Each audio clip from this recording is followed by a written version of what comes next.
Partidos como el de hoy son por los que merece la pena ser entrenador. Estas fueron algunas de las palabras de Nico Barzano y Pedro de Matías para sus jugadores tras finalizar el encuentro entre el CAU Valencia y el Sant Cugat. Y es que el CAU derrotó al líder en un partido donde la brega y el buen hacer fueron de la mano. Se adelantó el CAU en la primera parte gracias a 2 ensayos con sus respectivas transformaciones, yéndose al descanso con un esperanzador 14-0.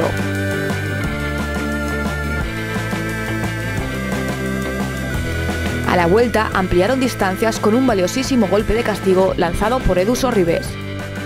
Pero una amarilla a los locales hizo que el Sant Cugat sacara su juego y anotaran 2 ensayos que les ponían a tan solo 3 puntos.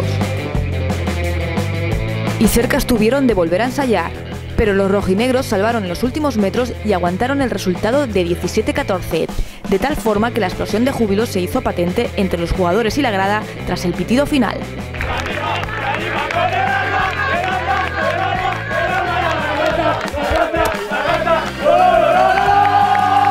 Contra el líder fue el único equipo que la verdad fuera de casa no pudimos hacer nada, nos ganaron muy bien y claro, veníamos aquí pues más o menos con la idea de ganar, sí, pero también de, pues si nos ganaban, pues por lo menos que no sea un 46, ¿sabes? Es que sea ajustado y bueno, pues al final pues hemos ganado nosotros, ajustado, sufriendo, pero así es más divertido.